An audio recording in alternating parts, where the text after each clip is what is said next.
கடவுளுடைய ஆணையில இதுல மொத்தம் 7 பாயிண்ட் கொடுத்துருக்குறாங்க. சரி, காலையில கேட்ட அதே வார்த்தையோட தொடர்புடையதுதான். கடவுளுடைய சத்திய பிரமாணம், கடவுள் தனக்குள்ளாக தீர்மானித்திருக்கக்கூடிய மாறாத தன்மையோடு கடவுள் கட்டளை கொடுக்கிறார். வார்த்தையை நிறைவேற்றுவதற்கு தேவன் பல இடங்கள்ல தனது ஆணையை அவர் செயல்படுத்துகிறார். அவருடைய ஆணையின் மூலமா அவர் யாரு, அவருடைய குணாதிசயம், அவருடைய வார்த்தையினுடைய வல்லமை வெளிப்படுதுன்றதை பார்த்தோம். ரெண்டாவதா, எல்லா சந்தர்ப்பங்களில் இருக்கக்கூடிய எல்லா சூழ்நிலைகளை கடவுள் அதிர்ந்தாலும் அவர் படைப்புகளுடைய பொறுப்புகள்ல தட்டி கழிப்பதில்லை, படைப்புகளுடைய பொறுப்புகளை அவர் தன்னை ஈடுபடுத்துறதில்லை. எல்லா படைப்புகளும் அதனுடைய பொறுப்புகளை செய்வதற்கான சுதந்திரத்தையும் கடவுள் கொடுத்திருக்கிறார்ன்றதை பார்க்கிறோம். அதுல அவர் சில பேரை தனது கிருபையை உணர்ந்து கொள்ளும்படியா ரட்சிக்கும்படியா செய்கிறார். சில பேருக்கு தனது ஆக்கினையையும் பாவத்துக்கான நீதியான தண்டனையும் கொடுத்து தனது ஆணையை நிறைவேற்றுகிறவரா இருக்கிறார். 3வது பார்த்தோம். 4வதா கடந்த வாரத்தில் நம்ம பார்க்கும் பொழுது,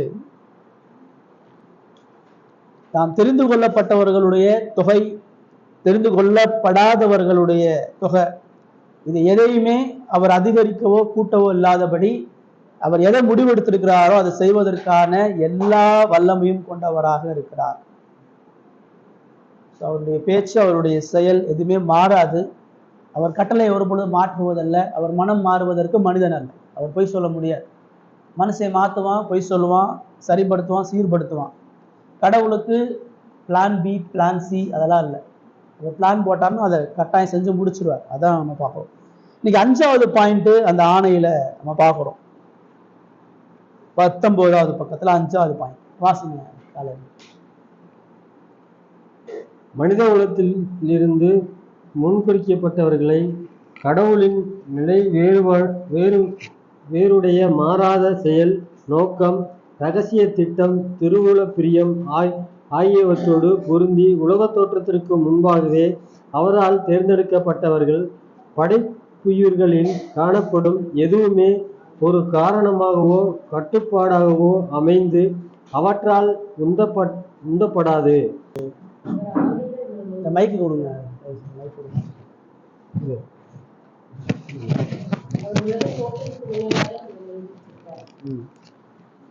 அது நம்மளுடைய எந்த ஒரு செயலோ, நம்மளுடைய எந்த ஒரு நல்ல நடக்கையோ கிடையாது. அவர் முன்னாடி ஆதியிலே நம்மளை தேர்ந்தெடுத்திருக்கிறார். அது அவருடைய கிருபை. நம்மளை தேர்ந்தெடுத்தது அவருடைய கிருபை. நம்ம அந்த இடத்துல இருந்ததுக்காக கொடான கொடி நன்றி சொல்றோம் கடவுளுக்கு.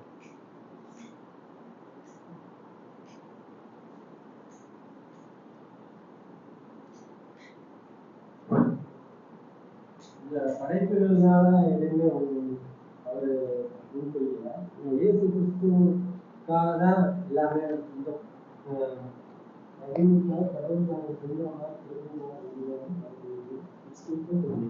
இயேசு கிறிஸ்துவோடு தெரிந்துள்ளதா கடவுள் தனது மகிமைக்காக சிலரை தெரிந்து கொண்டிருக்கிறார். யாரை அவர் முன்கூட்டியிருக்காரோ அவங்க தான் தேவனுடைய பிள்ளைகளா இருக்கிறது தகுதின்னு சொன்னாச்சு. மற்றவங்க எல்லா பேருமே புறம்பா தகுந்த எதுக்குமே உட்பட்டாத அவங்க தேவன் அற்றவர்கள் அப்படின்னு அப்படிதான் உறுதிப்படுத்துறாங்க. தேவன் அற்றவர்கள் அப்படின்னு சொல்றாங்க.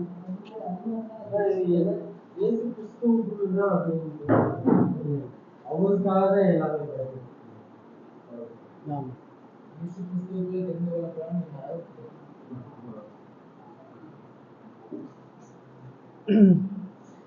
இப்போ ஒரு ஊர்ல 2 பேர் இருக்கிறாங்க. ஒருத்தன் கொலை செய்யாம திருடாம தான் உண்டு தான் வேலை உண்டு தான் குடும்பம் உண்டுன்னு தான் உண்டு தான் வேலை உண்டுன்னு சொல்லி உண்மையா இருக்கிறான். உலகத்தோட பார்வையில் அவன் நேர்மை உள்ளவனா, பொய் பேசாதவனா, கை சுத்தம் உள்ளவனா, நிறைய போலீஸ் ஆஃபீஸர் நிறைய பேரை நம்ம பார்க்கலாம். இவர்கிட்ட போனால் நம்ம எந்த பொய்யும் சொல்ல முடியாது, ரொம்ப தெளிவாக பேசுவாங்க, உண்மையாக பேசுவாங்க. இன்னொரு பூர்வம் பார்த்தீங்கன்னா குடிகாரன், 4-5 கொலை செய்கிறவன், திருடுறதை பழக்கமாக வைக்கிறவன், ஆக போகிற மரண தருவாய் வரைக்கும் எல்லாரையும் கஷ்டப்பட்டு துரோகம் பண்ணுறான். கடவுள் இந்த கொடூரமா துன்மார்க்கமான மனிதனை பரலோகத்துக்கு கூப்பிட்டுக்கிறார். இந்த உண்மையா நேர்மையா வாழ்ந்தவனை நரகத்தில் அனுப்பிடுறார். இது நியாயமா? உலகத்துக்கு இந்த சன்மார்க்கமா வாழ்ந்தீங்க, உண்மையா வாழ்ந்தேன். லாஸ்ட் லேட்டர் தான், கடைசி லேட்டர். இருந்தாலும் ஆண்டவருக்கு ஏன் உண்மையா இருந்தான்? இல்ல, அவன் பாவம் மன்னிப்பை பெறான். கிறிஸ்துவனால பாவம் மன்னிப்பை பெறனால அவன் கடவுளுடைய பிள்ளை. அவன் எல்லாம் நன்மை செஞ்சாலும் அவனுக்கு வந்து கடவுளை பத்தி தெரியல. உலக நன்மை என்ன வேணாலும் செய்யலாம், கடவுளுடைய அந்த அந்த இது அவனுக்கு கிடைக்கல. அப்ப நான் என்ன வேணாலும் செஞ்சுட்டு நான் மன்னிப்பு கேட்டேன், நான் பரலோகம் அப்படி சொல்லல. நீங்க முடிவு வந்து அவன் அது செஞ்சுட்டு அவன் போய் ரசிக்கப்படணும்னு போகல. கடவுள் அவனை அந்த மரண பரியந்தத்துல அவனை தேர்ந்தெடுத்திருக்கிறார். அதுதான் கேட்கிறேன். யோக்கியமா அவன் சன்மார்க்கமா வாழ்றவனை ஏன் தேர்ந்தெடுக்காம விட்டுட்டாரு? அது அவரே இஷ்டம், அவருடைய சித்தத்துல அநீதி இருக்குல்ல. அப்ப அந்த தெரிந்தெடுத்தல்ல நீதி இவனும் தானே பாவி. அவன் கேட்கலையே, அவன் கடவுள் மன திரும்பணும், நான் போய் கடவுள். அப்ப அவன் கேட்டனால அவனை பரலோகம் கூட்டிட்டு போயிட்டாரா? அவன் கடைசி இதுல கேட்கிறான்ல, மன்னிப்பு கேட்கிறான்ல. அதான் கேக்குறேன். அப்ப அவன் மன்னிப்பு கேட்பான்னு தெரிஞ்சு அவனை முன்குறிச்சாரா? அது அவர் முன்கூச்சனாலதான் அவன் கேட்கிறான். முன்கூச்சனாலதான் மன்னிப்பு கேட்கிறான். எல்லாமே தெரிஞ்சு வந்து அவன் போய் கொலை செய்யல, எல்லாம் பண்ணல. இல்ல அவனுக்கு என்ன கடவுள் வச்சுப்பாரு, இதெல்லாம் வந்து அவனுக்கு தெரியுமா? தெரியாதுல்ல. இவனுக்கு தானே தெரியாது. இவனும் நீதிமானா வாழ்ந்தா அவனுக்கு தான் ஒன்றும் தெரியாது. அதனால இதுல இருந்து என்ன பாயிண்ட் நம்ம முன்னெடுத்துறோம்னு சொன்னா, அப்ப கடவுள் உங்களை தெரிந்தெடுத்தாருன்னு சொன்னா அதுக்கான காரணம் என்னன்னு உங்களுக்கு தெரியுதான்றதான் அதனுடைய பாயிண்ட். ஏன் உங்களை தெரிந்தெடுக்கணும்? கடவுளுடைய மகிமைக்காக தான். அது இல்லைன்னு சொல்லவே இல்லை. ஏன் இன்னொருத்தனை தேர்ந்தெடுக்காம உங்களை போய் தேர்ந்தெடுத்தார்? இந்த உலகத்துல ஞானிகளும் பலவான்களும் சன்மார்க்கனும் அப்துல் கலாமை தேர்ந்தெடுத்துக்கலாமே, யாரும் எந்த குற்றமும் சொல்லலையே. காந்தி அகிம்சையில போராடி செத்து போனாரே, அன்னை தெரசா சாகிற வரைக்கும் தொழுநோயாளிகளுக்கு வாழ்ந்து மறிச்சு போனாங்களே, அவங்களுக்குலாம் ஏன் பரலோகம் இல்லை? நீங்க ஒழுங்கா வாழ்றீங்களா? எவ்வளவு பொய் சொல்றோம், எவ்வளவு திமிருத்தனம் பண்றோம். நமக்கு எதுக்கு பரலோகம்? நமக்கு எதுக்கு கொடுக்கணும்? அப்ப இந்த தெரிந்து கொள்ளுதல் அநீதி உண்டுன்னு ஒருத்தன் சொல்றாங்க. அவருடைய திட்டம் இல்லை, கடவுள் அழைத்தது அவருடைய திட்டம். அது நான் எனக்கு விளக்கப்படுத்தி சொல்ல முடியல. அவருடைய ஈவு, அது என்னை ரசித்து என்னை வழிநடத்துறாருன்னா அவருடைய ஈவு. யாரு மூலக்கல்? அப்ப ஆகாத தள்ளப்பட்ட கல் யாரு? மூலக்கல் யாரு? ஆகாத கல். உங்களை சொல்லாதீங்க, நீங்க மூலக்கல், அவர் தான். இந்த இடத்துல முன்குறித்தெல்லாம் அவருடைய ஆணையோடு தொடர்புபடுத்தி என்ன சொல்றாங்கன்னு சொன்னா, ஒரே ஒரு விஷயத்த சொல்றாங்க. முன்குறித்தல் என்பது கடவுளுடைய அநீதியான அல்லது பரிசுத்த குலைச்சலான அல்லது மனித சிந்தனைக்கு உட்பட்ட எந்த வழிமுறைகளும் அது உள்ளடங்கல. அவர் பாவம் செய்யாம நீதியா உண்மையா பரிசுத்த ஞானத்தோடு தான் தெரிந்து கொள்றார். தெரிந்து கொள்வதற்கான காரணம் அவருக்கு மட்டும்தான் உரியது. உங்களுடைய சுபாவம், உங்களை தெரிந்து கொண்டா நீங்க 4 பேருக்கு சாட்சி சொல்லுவீங்க. உங்களை தெரிந்து கொண்டா நீங்க கடவுளுக்கு பக்தியா தாவீது இஸ்ரவேலுடைய ராஜாவா தெரிந்து கொள்கிறார். சவுலை புறந்தள்ளுறார், தாவீதை தெரிந்து கொள்றார். ஏன்? ஆடு மாக்கிற தொழில ஒழுங்கா இருந்தான், அதனாலயா? நிறைய சங்கீதம் பண்ணான்றக்காண்டியா? பைபிள் சொல்லுது அவன் ஒரு யுத்த வீரன், அவன் காரிய சமர்த்தன், அவன் சௌந்தரிய ரூபம் உள்ளவன். அதெல்லாம் பார்த்து இவன் தான் இஸ்ரவேலுக்கு கரெக்டான நியாயாதிபதி. பேதுருவை அழைக்கிறாரு, அந்திரேயாவை அழைக்கிறாரு. இவங்கெல்லாம் நல்ல ஃபியூச்சர்ல நல்லா இருப்பாங்க இல்லை. அப்பதான் நீங்க தெரிஞ்சுக்கணும், என்னை ஏன் கடவுள் தெரிந்தெடுக்கணும், என்னை ஏன் தெரிந்தெடுத்துக்காருன்னா என்கிட்ட எந்த கவர்ச்சியும் இல்லை, அவர் விரும்பக்கூடிய ஒரு துளி அளவு எந்த விஷயமும் என்கிட்ட இல்லை. 100 கொலை 100 விபச்சாரம் அயோக்கியத்தனமா வாழ்ற மனிதன் எப்படியோ அப்படிதான் நானும் இருக்கிறேன். அருவருப்பான பலவீனமான என்ன அவருடைய மகிமைக்காக அவர் முன்குறிப்பிருந்தாருக்கிறார்னு சொன்னா, அந்த முன்குறிப்பினுடைய வேல்யூ வந்து நான் புரிஞ்சுக்கணும். இந்த உலகத்துல பெரிய பெரிய நாடுகளை ஆண்ட அரசாண்டுன்னு பேரரசனுக்கு கிடைக்காத ஸ்லாக்கியம், அநேக தத்துவங்களை எழுதி அநேக மக்களை நடத்தினவனுக்கு கிடைக்காத சத்தியம், தான் உயிரையே மற்றவனுக்காண்டி இழந்தவன், நாட்டுக்காண்டி உயிர் கொடுத்தவன், இராணுவத்தில் உயிர் கொடுத்தவன், ஏழைகளுக்காண்டி வாழ்க்கை இழந்தவன், சொத்தை இழந்தவன், எத்தனையோ சன்மார்க்கமா வாழ்ந்த மனிதனுக்கு கொடுக்கப்படாம மோசமா அறியாமையில பலவீனத்தோடு கல்லையும் மண்ணையும் கும்பிட்டு யாருக்குமே எந்த பயனுமே இல்லாம வாழ்ந்து சாக போற உங்களை தேர்ந்தெடுத்திருக்கிறாருன்னா அந்த தெரிந்தெடுப்புக்கு எவ்வளவு பாத்திரமா, எவ்வளவு ஞானமா, கவனமா வாழணும். அதான் அந்த இடத்துல அவர் உண்மையை பற்றி சொல்றார். அவருடைய கிருபையின் மகிமைக்கு புயற்சியாக கிறிஸ்துவுக்குள்ளாக அவர் தெரிந்து கொண்டார் என்பது அவருடைய மாறாத செயல், நோக்கம், திட்ட, ரகசியத்துல அவருக்கு அது பிரியமா இருந்திருக்குது. அன்பை தவிர வேற ஒன்றும் இல்லை. உங்களை என்னையும் தெரிந்து கொண்டாருன்னு சொன்னா அவருடைய பூரணமான அன்பு. ரெண்டாவது 6வது பாயிண்ட், நீமா கடவுள் வாசி 6வது பாயிண்ட் வாசிங்க புக்கு.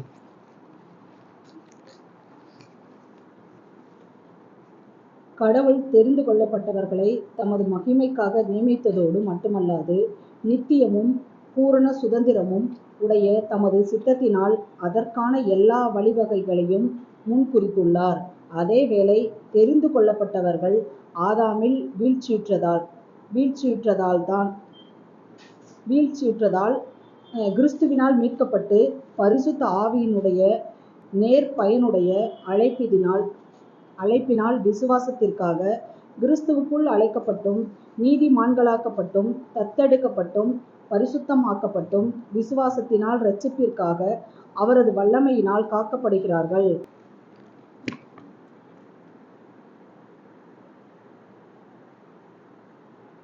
அதாவது கடவுள் ஆணைனா, இப்போ கவர்மெண்ட் ஆணை போடுது,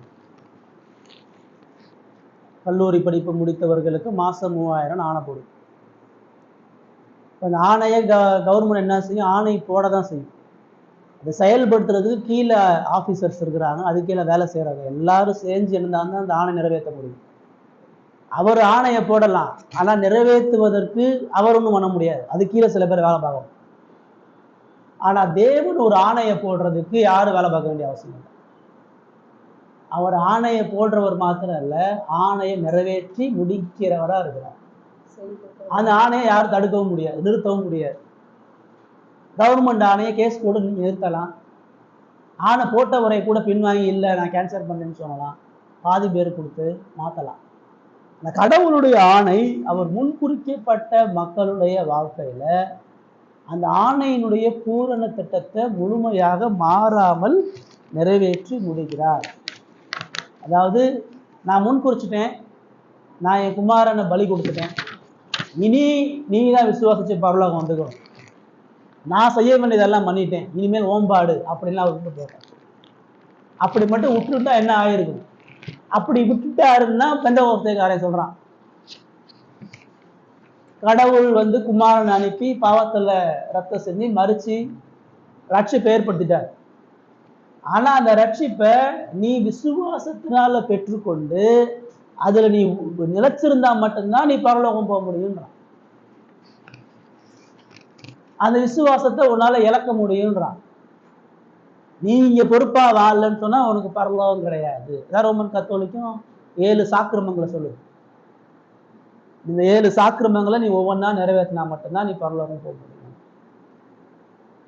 ஜெபமாலை செய்யணும், நிறைய இருக்குது, திருப்பந்தியில் இருக்கணும், இதில் பங்கு பெறணும், இதெல்லாம் இல்லாமல் நீ இதுதான் மற்ற மதத்துக்கும் கிறிஸ்தவத்துக்குமான வித்தியாசம். மற்ற மதம்லாம் சொர்க்கம் போகிறதுக்கு நீ உன் பார்க்க செய்யணும் அப்படின்னு சொல்லி. ஆனால் முன்குறித்த கடவுள் நாம் பாதி நீங்க பாதின்னு சொல்லியிருந்தாருன்னா என்ன ஆயிருக்கும்? உங்ககிட்ட பொறுப்பை கொடுத்தாருன்னு வச்சுக்கோங்க, நான் ரட்சிக்கப்பட்டு நான் ரட்சிப்பை சம்பாதித்து எல்லாம் செஞ்சு முடிச்சிட்டேன், இனி நீ விசுவாசிச்சு ஒழுங்கா வரணும்னு சொன்னா என்ன நடக்கும்?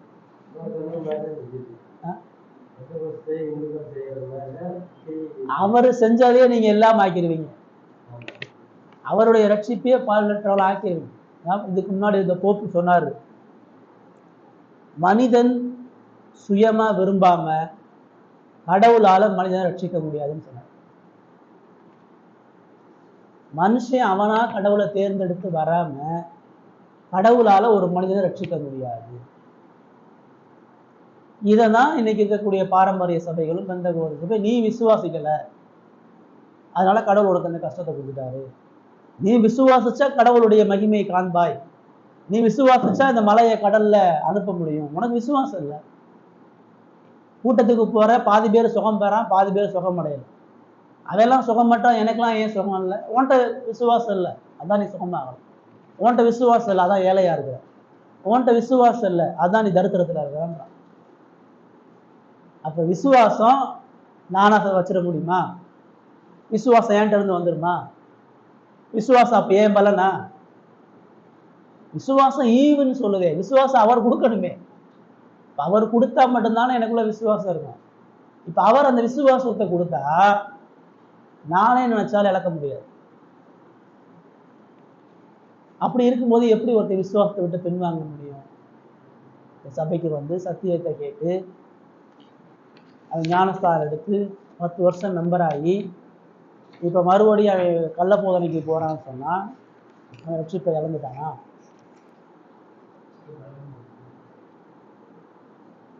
அப்ப இவ்வளவு நாள் அவை சத்தியத்தின் மீது கொண்டிருந்த ஆர்வம் விருப்பம்லாம் போலியானதா? இல்ல பின்வாங்கிட்டு திரும்ப சாக போற தவிர மனம் திரும்பி சத்தியத்துக்குள்ள வந்துருவானா? எப்படி ஒரு மனிதனை நம்ம ஜட்ஜ் பண்றது? சரி, நம்ம சத்தியத்தை சொல்லி விசுவாசத்தை ரட்சிக்கப்பட்டு சபையில் அங்கமா இருக்கிறதுனால அவன் பரலோகம் வந்துருவானா? நீங்க நம்புறதுனால உங்க தண்ணியில முக்க வச்சு உட்காருங்கன்னு இருக்கும். அதுக்காண்டி நீங்க வந்துடுவீங்களா? மெம்பரா இருக்கிறோன்றதுக்காண்டி பரலோகத்துல மெம்பரா இருக்க முடியுமா? போதகனே மெம்பரா இருக்க முடியாது. பிரசங்கம் பண்றாலே பரலோகம் வராது. அப்ப முன்குறித்தல ஆண்டவர் இங்க எதை முன்னிலைப்படுத்துறாரு? பிரதானமா அவர் முன்குறிச்சாருன்னு சொன்னா முன்குறித்தவனை அழைக்காம விட மாட்டார். எங்க இருந்தாலும், மூளை இருந்தாலும், காட்டுல இருந்தாலும், அந்த சேட்டலைட்ல இருந்தாலும் முன்குறித்தவனை சுவிசேஷத்துக்கான அழைப்பை கொடுக்காம விட மாட்டார்.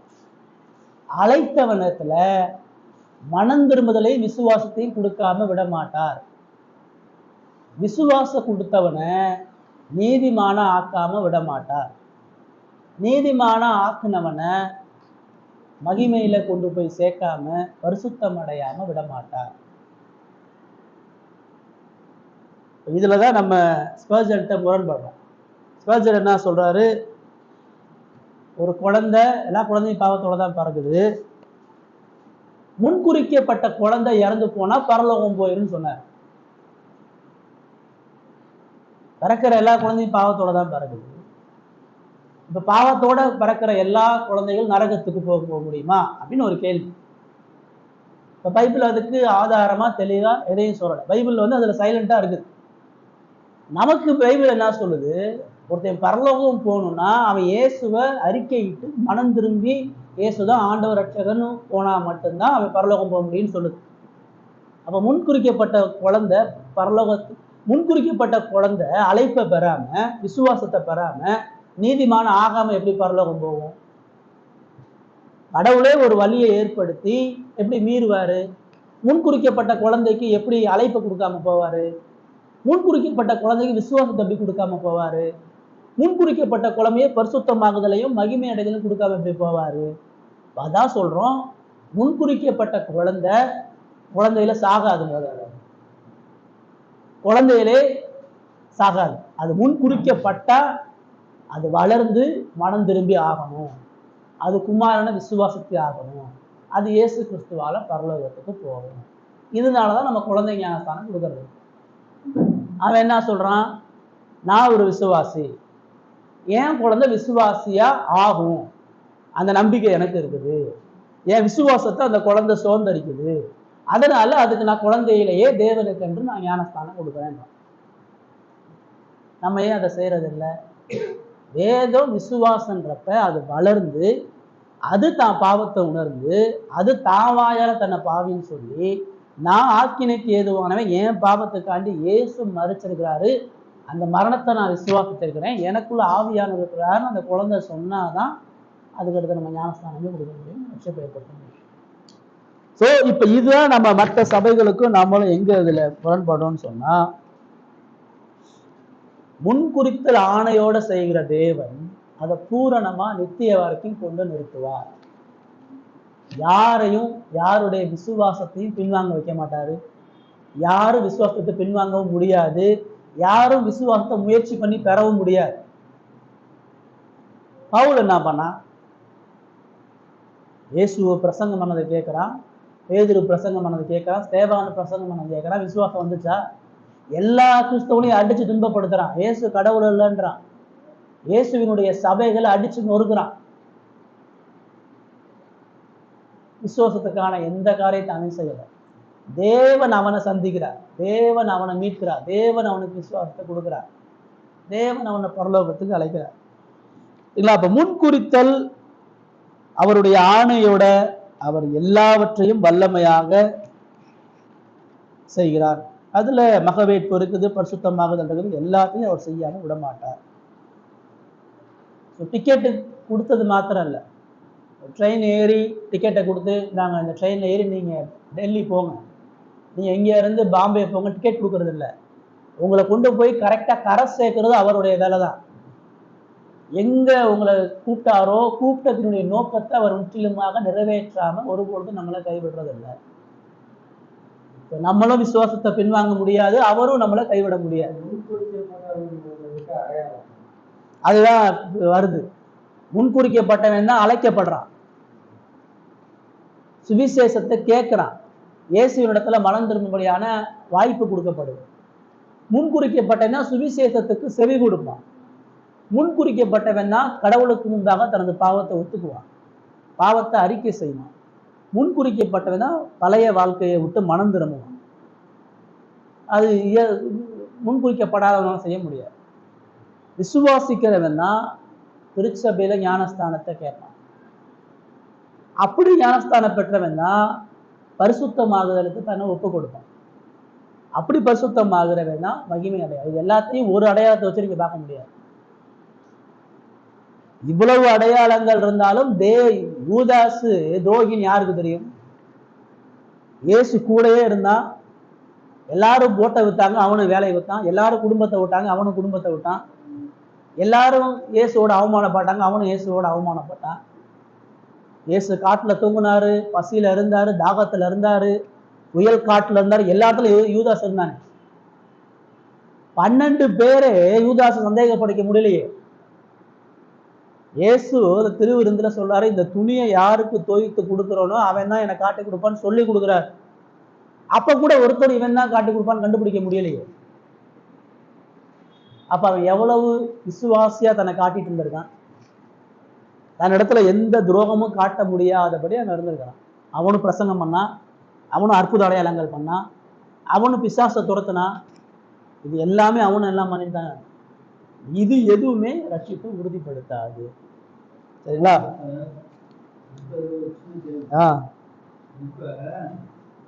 இந்த 5 கடவுளுடைய இந்த 5 கொள்கைகளையும் கடைபிடிச்சதுன்னா ஆமா, 5 கொள்கையும் கடைபிடிக்கப்பட்டு இவரை பரலோகத்துக்கு கொண்டு போய் சேர்க்கிறது கடவுளுடைய வேலை. ஆமா, சரிங்களா? அவர் ஆணி அரைஞ்சிருக்கும் போது வலது புறம் உள்ளவங்க சொல்றேன், இடது புறம் சொல்றேன். Very good. ஒரு நிமிடத்துல அவன் எப்படி ரசிக்கப்பட்டா, எப்படி போயிட்டான், இது எல்லாமே அங்க நடந்துச்சு ஒரு நிமிடத்துக்குள்ள. ஆமா, இப்ப அவன் சாகாம உயிரோடு இருந்தா எப்படி வாழ்ந்திருப்பான்?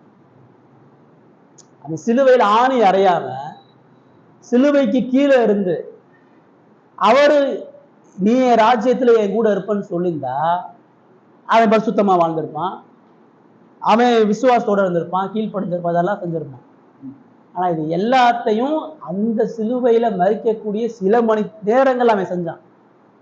அவன் தன்னை பாவின்னு ஒத்துக்கிட்டான், இயேசுவை பரிசுத்த கடவுள்னு ஒத்துக்கிட்டான், இயேசுவினுடைய ராஜ்யத்தை விசுவாசிச்சான், தன்னால எந்த கிரியையும் செய்ய முடியாதுன்னு ஒத்துக்கிட்டான், அவர் ஆண்டவரா நம்பினான், தன்னை பரிசுத்தப்படுத்தினான், இயேசுவால நீதிமான அறிக்கையிடப்பட்டான், இயேசு அவனை தத்தெடுத்தாரு. எல்லாமே அங்க நடந்து முடிஞ்சிருச்சு. இது நம்ம இப்ப இந்த முன்குறித்தல், அழைப்பு, விசுவாசம், தத்தெடுப்பு இதெல்லாம் ஒரு நீண்ட காலம் ஆகும்னு நம்ம சொல்ல கிடையாது. இது ஒரு நொடியில நடக்கிறது தான். ஆனா நமக்கு தெரிய வர்றதுக்கு நீண்ட காலம் ஆகும். நம்மளால அதை பார்க்க முடியாது. நம்ம விசுவாசத்தையும் பரிசுத்தமாகுதலையும் மனிதீக கண்களை பார்க்க முடியாதனால அந்த அடையாளங்களை பார்க்கறதுக்கு வெளிப்புற கிரியைகள் தேவைப்படும். ஒரு மரத்துல இந்த மரம் சாகாம இருக்குன்னா அந்த மரம் இலை பச்சையா இருக்கணும், கனி கொடுக்கணும். அந்த மரம் உள்ள எப்படி இருக்குன்றது கடவுளுக்கு மட்டும்தான் தெரியும். ஆனா எனக்கு அது வெளிப்புற அடையாளம் வச்சுதான் நம்ம பார்க்கணும். இப்ப நம்ம ஒருத்தனை விசுவாசியா பார்க்கறதுக்கு இந்த அடையாளம் தேவைன்றதுக்காண்டி தான் தேவன் இதெல்லாம் எழுதி கொடுத்துருக்கார். இதெல்லாம் இருக்கணும் அப்படின்னு சொல்லி எழுதி கொடுத்துருக்காரு நமக்காக. இந்த மறைபொருளுடைய முன்குறித்தல் கோட்பாடானது கடவுளுடைய வார்த்தையில் வெளிப்படுத்தப்பட்டுள்ள அவரது சித்தத்தில் அக்கறை கொண்டு அவற்றிற்கு கீழ்ப்படியும்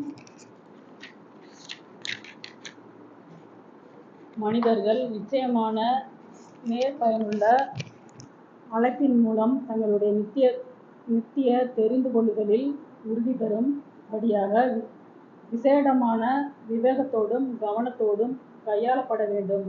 அதாவது அந்த முன்குறித்தல் என்கிற அந்த ஆணை எல்லாமே அவர் செஞ்சு முடிச்சிட்டாரு, எல்லாமே அவர் பண்ணிட்டாரு அப்படின்னு சொல்லி நம்மளை அஜாக்கிரதையாக இருக்க வைக்கிறதுக்கல்ல. அவரே எல்லாமே பண்ணிடுறாரு, அவரே விசுவாசத்தை கொடுக்குறாரு, அவரே தெரிந்து கொள்றாரு அப்படின்றது நமக்கு என்னத்தை கொடுக்குன்றது அவர் சொல்றாரு பாருங்க. நம்ம அதை விவேகத்தோடு கவனத்தோடு அதை கையாளணும். அதுக்கடுத்து அதில் என்ன சொல்றாரு, உண்மையுள்ள நற்செய்திக்கு அடிபணியும் கடவுளை போற்றவும் மதிக்கவும் வியந்து பாராட்டவும் இருக்கணும்னு சொல்லி சொல்றாரு. அப்ப இந்த 3 இப்ப ஆர்மீனியன் போதனை, இந்த பெந்தகோஸ்தே போதனைன்னா எல்லாமே கடவுள் செய்யறாருன்னா அப்ப நமக்கு என்ன வேலை இருக்குது? அதுல கடவுள் மகிமைப்படுறவராகவே இல்லையே. நம்மளை கடவுள் அப்ப கை பொம்மையா வச்சிருக்கிறாரா? நான் என்ன பண்ணாலும் அவருடைய சித்தப்படி நடக்குதுன்னு சொன்னா அப்ப எனக்குன்னு எந்த பாட்டுமே இல்லையா? எல்லாத்தையும் அவரே செஞ்சு அவரே முடிச்சுக்கிறதா இருந்தா நான் எதுக்கு இந்த உலகத்துல இருக்குன்னு சொல்லி கேட்கலாம். அதுக்குதான் சொல்லுது, எல்லாத்தையும் அவர் செய்யறான்றதுக்காண்டி உன்னையும் சும்மா விடலை. நம்ம ஒரு கீ கொடுத்த பொம்மை கிடையாது, திரையை விட்டுட்டு நீ பாட்டுக்க வாழுன்னு சொல்லி. நமக்கான சுயாதீன சித்தத்தையும் தேவன் அதுல உள்ளடங்கி வச்சிருக்கிறார். நம்ம எதை தேர்ந்தெடுக்கணும், இப்ப இங்க இருந்து நாங்க நடக்கணுன்றத கடவுள் முன்குறிச்சு தான் வச்சிருக்கிறாரு. நடக்கணுமா வேணாமான்ற தீர்மானத்தையும் கடவுள் என் கையில கொடுத்துருக்கிறார். இங்க ஒரு விஷ பாட்டில் இருக்குது, இந்த விஷ பாட்டில நான் எடுத்து குடிச்சு சாவனா உயிரோட இருப்பானான்றத கடவுள் திட்டம் பண்ணி ஆணையில வச்சிருக்கிறார். அவர் திட்டம் பண்ணனால நான் இதை எடுத்து குடிச்சிடலாம், அல்லது திட்டம் பண்ணனால இதை எடுத்து குடிக்க கூடாதுன்றதை நமக்கு வெளிக்காட்டல. ஏன் நான் சுதந்திரமா அதை எடுத்து குடிப்பதற்கான செயல்பாட்டை நான் கொண்டு இருக்கிறேன். ஆனா அது அவருடைய ஆணத்துக்குள்ளேயும் திட்டத்துக்குள்ளதான் இருக்குது. ஆனா விளைவுகளுக்கும் காரணத்துக்கு நான் தான் பொறுப்பேற்க முடியும், கடவுள் பொறுப்பேற்க முடியாது. அதனாலதான் இந்த முன்குறித்தல் என்கிற சத்தியம், தமக்காண்டி சில ஜனங்களை கடவுள் தெரிந்து கொண்டார் இருக்க அந்த சத்தியம் கடவுளை வியந்து பாராட்ட வைக்குது. என்ன பாராட்ட வைக்குது? நான் தவறி பின்வாங்கியே போனாலும் விழுந்து போனாலும் என்னை விசுவாச பாதையில முன்னேறி கொண்டு வரவும் என்னை பரிசுத்தப்படுத்துவதற்கு அவருடைய முன்குறித்தல் போதுமானதா இருக்குது. நான் திடீர்னு என் ரட்சிப்பை சந்தேகப்பட்டாலும், ஒருவேளை எனக்கு ரட்சிப்பு இல்லை அப்படின்னு நான் கலக்கமுற்றாலும், ஆவியின் மூலமா தனது வார்த்தையின் மூலமா அந்த முன்குறித்தல் என்கிற சத்தியத்தை கொண்டு வந்துதான் என்னை விசுவாசத்துல கட்டுறார். ஐயோ நான் இப்படி விழுந்துட்டேன், நான் இப்படி செஞ்சுட்டேன், நான் முன்குறிக்கப்பட்டேன் இல்லை, நான் இவ்வளவு துரோகம் பண்ணிட்டேன், நான் முன்குறிக்கப்பட்டேன் இல்லை அப்படின்னு சொல்றதுக்கல்ல அந்த முன்குறித்தல். இந்த துரோகமும் அவரால் ஆளுகை செய்யப்படுகிறது. இந்த துரோகம் அவருடைய ரட்சிப்புல இருந்து எனக்கு எந்த மாற்றத்தை கொண்டு வருகிறது இல்லை. இதுல அவருடைய பூரணமான தயவுள்ள சித்தம் உள்ளடங்கி இருக்கிறது. இயேசுவினுடைய சபை உடைக்கப்பட்டாலும் நொறுக்கப்பட்டாலும் அது வளர்றதையும் அது கட்டுறதையும் அவர் கட்டி கொண்டே இருக்கிறார். பல வழிகளை பயன்படுத்தி அவர் அதை செய்து கொண்டிருக்கிறார். அதுல அவருடைய ஆணையை யாரும் உடைத்து போட முடியாது. இன்னொன்னு இது எனக்கு முன்குறித்தல் எனக்கு தாழ்மையை கொடுக்குது, ஊக்கத்தை கொடுக்குது. தாழ்மை, ஊக்கம், அளவற்ற ஆறுதல், இது எல்லாத்தையும் எனக்கு கொடுக்குது. என்னுடைய பெருமைகள் எடுத்து போடுது. நான் படுகிற பிரயாசம் இல்லை. நம்மலாம் சேர்ந்து கூடுறதுனால சபை கட்டப்படாது. நம்மலாம் சேர்ந்து காணிக்கை கொடுக்கறதுனால, அர்ப்பணிக்க ஊழியம் பண்றதுனால இந்த சபை கட்டப்படாது. நான் என் சபையை கட்டுவேன் அவர் சொல்லியிருக்கிறார். அவர் அழைப்பாரு, அவர் ரட்சிப்பாரு, அவர் உயர்த்துறவரா இருக்கிறார். அதுதான் நமக்கு ஆறுதல். நம்ம என்னதான் பிரயத்தனம் பண்ணாலும், என்னதான் முட்டி போதினாலும் ஒரு வல்லமையான செயல் இங்கே நடைபெறாது. அவர் தெரிந்து கொண்ட சபையின் மேல அவர் அதை செய்யணும். அவர் அதை வாக்கு பண்ணியிருக்கிறார். நான் என் சபையை கட்டுறேன்னு சொல்லியிருக்கிறார். அப்ப கட்டாம விட மாட்டார். நம்ம விசுவாசத்தை பலப்படுத்துவேன்னு சொல்லியிருக்கிறார். நம்மளை அவருடைய பாத்திரமா மாத்துவேன்னு சொல்லியிருக்கிறார். நம்மளை பரிசுத்தப்படுத்தி தான் மகிமைப்படுத்துவேன்னு சொல்லியிருக்கிறார். அப்ப பரிசுத்தமாகுதல் எனக்கு வராம போகாது. நான் பாவத்தை ஜெயிக்காம பலவீனத்தோடய மாந்து பரலோகம் போயிட முடியும் பைபிள் சொல்லலை. என்னை ரட்சித்து இந்த உலகத்துல வச்சதே என்னை பிசாசை ஜெயிக்க முடியும், பாவத்தை ஜெயிக்க முடியும், உலகத்தை ஜெயிக்க முடியும். இதற்கான எல்லா பலனையும் கொடுத்து தான் என்னை வச்சிருக்கிறார். அப்ப அதை நிறைவேற்றாம முடிக்காம அவர் போக மாட்டார். இது அவருடைய உலகம், அவருடைய ஆணை, அவருடைய முன்குறித்தல், அவருடைய நீதியுள்ள சட்டம் திட்டம் நடைபெறுகிறது. ஆனா இந்த திட்டத்தை முழு உலகம் எதிர்க்குது. இந்த திட்டத்தை பிசாசும் கூட்டம் எதிர்க்குது. இந்த திட்டம் நடைபெறாதபடி நீங்கள் நானும் எதிராக செயல்பட்டு இருக்கிறோம். இவ்வளவு எதிர்ப்புகள் இருந்தாலும் அவர் விரும்புறத, அவர் தெரிந்து கொண்ட நபரை அவர் ரட்சித்து அழைத்து கொண்டு போயிட்டே இருக்கிறார். அவர் பீலேயாம் கழுதையை வச்சும் பேசுவாரு, கள்ள தீர்க்கதரிசிகளை வச்சும் தான் ஜனங்களை காப்பாற்றுவாரு. யோனா மீன் வயிற்றுக்குள்ள இருந்தும் கடவுள் தனது வார்த்தையை அறிவிப்பாரு. எதை வேணாலும் செய்வார். படைப்பை என்ன வேணாலும் செய்வாரு, ராஜ்யத்தை என்ன வேணாலும் செய்வாரு, பேரரசனை உள்ள தின்ன வைப்பாரு, பிச்சைக்காரனை ராஜாங்கத்துல வைப்பாரு, என்ன வேணாலும் செய்வார். ஆனா எல்லாமே எதுக்காக? அவருடைய ரட்சிப்பின் மகிமைக்காக. அவருடைய அதிகாரம் இல்லாம, அவருடைய அனுமதி இல்லாம ஒரு விஷயமும் உங்களுடைய என்னுடைய வாழ்க்கையில் நடைபெறாது. இதுதான் முன்குறித்தலுடைய ஆழமான சத்தியம். ஒரு கூட்டம் என்ன சொல்லுவா, இந்த முன்குறித்தல் என்ற சத்தியத்தை சொன்னா மக்கள் ஊழியத்தை ஒழுங்கா செய்ய மாட்டான், கடவுளே எல்லாமே பார்த்துக்குவார்ல, நம்ம வேலையை பார்த்துக்கிறான். முன்குறித்தல் என்கிற ஊழியம் என்ற சத்தியம் மனித பொறுப்பை தடை செய்யுதுன்னு சொல்றான், ஊழியத்தை வளர விடாதுன்றான். அது எப்படி இருக்கும்?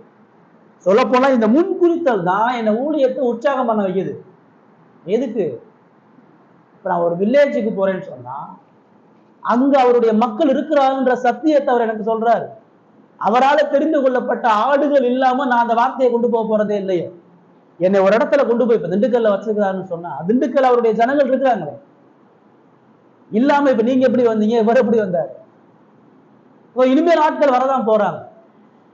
அதை அவர் எப்ப வேணாலும் செய்வார், யார் மூலம் செய்வார். நீங்க வருவார், நாங்க எதிர்பார்க்கல. இவர் வருவார், நாங்க எதிர்பார்க்கல. இவங்க வருவாங்க, நாங்க எதிர்பார்க்கல. நாங்க அங்க இருந்து இங்கே வருவோம், நாங்களே எதிர்பார்க்கல. அவர் எல்லாவற்றையும் ஆண்டு யாரை எங்க எப்ப ரட்சிக்கணும், யாரை எப்ப சேர்க்கணும், யாரை எப்ப தூக்கணும், எல்லாத்தையும் அவர் முடிவு பண்ணி வச்சிருக்காரு. இது என்னை ஊழியத்தை உற்சாகமா பண்ண வைக்கிறது.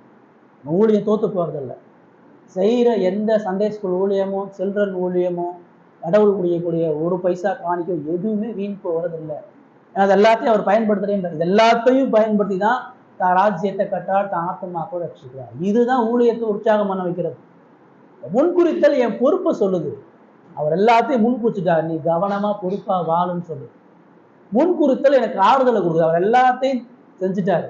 உன் வீழ்ச்சி, உன் பலவீனத்தை பார்த்துட்டு இருக்காதுன்னு சொல்லு. முன்குறித்தல் தைரியப்படுத்துது, நம்பிக்கையை கொடுக்குது, சந்தோஷமா மறிக்கிறதற்கு நம்மளை ஆயத்தப்படுத்துது. தீமைக்கு முகம் கொடுப்பதற்கு முன்குறித்தல் ஆயத்தப்படுது.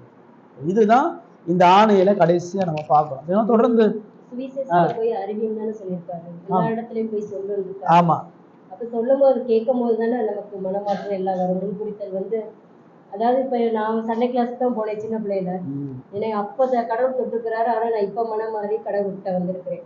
அப்ப நீங்க இப்ப போய் விதைக்கிறீங்க அந்த பிள்ளைங்கள்ட்ட, அது என்னைக்காவது ஒரு நாளைக்கு விளைச்சல் ஆகும். நான் அப்படிதான பாஸ்டர். அதனால நம்ம சொல்றத சொல்லிட்டே இருக்கணும், வெளியில போய் சுவிசேஷத்தை சொல்லணும், அதை அறிவிக்கணும். கடவுள் முன்குறித்தவங்க இன்னைக்கு இந்த சபைக்கு வரலைனாலும் எங்கேயோ ஒரு இடத்துல உட்கார்ந்து இருப்பாங்க. இந்த சின்ன பிள்ளைங்களுக்கு போய் சொன்னதெல்லாம் எனக்கு ரொம்ப சந்தோஷமா இருந்துச்சு. சண்டே கிளாஸ் எடுத்தது. நான் இந்துவா இருந்து எங்க வீட்டு பக்கத்துல ஒரு சர்ச்சு போய் விபிஎஸ் அப்ப மிட்டாய் கொடுப்பாங்க, கேக் கொடுப்பாங்க, கிஃப்ட் கொடுப்பாங்கன்னு தான் போனோம்.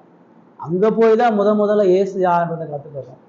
அதனுடைய பாதிப்பு திரும்ப இளம் வாலிப பருவத்துல பாவத்துல விழுகும் பொழுது அந்த விபிஎஸ் சொல்லி கொடுத்தாங்க, உன் பிரச்சனைனா ஏசிட்ட வா, உன் கஷ்டமா ஏசிட்ட வா. அப்போ வாலிப பருவத்துல சர்ச்சுக்கு போக ஆரம்பிச்சோம். அதுக்கப்புறம் தேவன் அந்த ரட்சிப்பை உறுதிப்படுத்துறார். இப்ப எல்லாருடைய பங்களிப்பு இருக்குது. ஒருவேளை அந்த விபிஎஸ் ஊழியத்தை உற்சாகம் இல்லாம அவர் செஞ்சிருக்கலாம், எனக்கு போதிச்சவர் சரியா கூட சத்தியத்தை சொல்லாம போயிருந்திருக்கலாம். ஆனா தேவன் இன்னைக்கு ஒரு போதகனை உருவாக்குறதுக்கு அன்னைக்கு அந்த சிறிய ஊழியத்தை ஆசீர்வதிச்சார். எனக்கு அந்த சண்டே ஸ்கூல் சொன்ன டீச்சர்கிட்ட போய் நான் இப்ப சொன்னேன்னா என்னை யாருன்னே அவங்களுக்கு தெரியாது, என்ன பேசினாங்கன்னே அவங்களுக்கு தெரியாது. ஆனா அந்த ஊழியத்தினுடைய விதை இன்னைக்கு வளர்ந்துருக்கு. இதே தான் நம்ம செய்கிறோம். சண்டே ஸ்கூல் மாத்திரம் இல்லை, எந்த கிராமத்துக்கு போய் எந்த மனிதன் இடத்துல முகம் தெரியாத ட்ரெயினில் போகிறவன் பஸ்ஸில் போகிறவன் யார்கிட்ட நம்ம பேசினாலும் நிச்சயமாக அது சத்தியம் அதோடைய வேலையை செய்யும். நம்ம ட்ராக்ஸ் கொடுக்கும்பொழுது புக்கு கொடுக்கும்போது என்னைக்காச்சும் அது வேலை செய்யும், என்னைக்காச்சும் அது கட்டாயம் பயன்படும். அதனால் இதுதான் நம்ம ஊழியத்தை உற்சாகப்படுத்துது. நம்ம வந்து தொடர்ந்து செய்ய முடியும், நிறுத்தாமல் செய்யணும், பாரத்தோடு செய்ய முடியும். ஏன்னா கடவுள் முன்குறித்து தீர்மானம் பண்ணி ஆணையோடு நிறைவேற்றுகிறார். இன்னொரு பக்கம் அது அஜாக்கிரதையான ஒரு பக்கம் நம்ம உற்சாகப்படுத்துறாங்க, ஒரு ஆத்மா வச்சிருக்காரு. இப்படி ஒரு பக்கம் ஒரு பாசிட்டிவ் வந்து இன்னொரு கூட என்ன பண்ணாங்கன்னா கடவுள் வந்து நான் எதுவுமே பண்ண வேணாம், அவங்களுடைய சின்ன நாளில் இந்த முன்குறித்தல் என்ற சத்தியத்தினுடைய வேல்யூ புரியணும். அதுதான் நம்ம அந்த 7 பாயிண்ட்ல என்ன சொல்றாங்க, அவர் எல்லாத்தையும் செய்யறாரு, அதுக்காண்டி உன் பொறுப்பை நீ நிராகரிக்க கூடாது.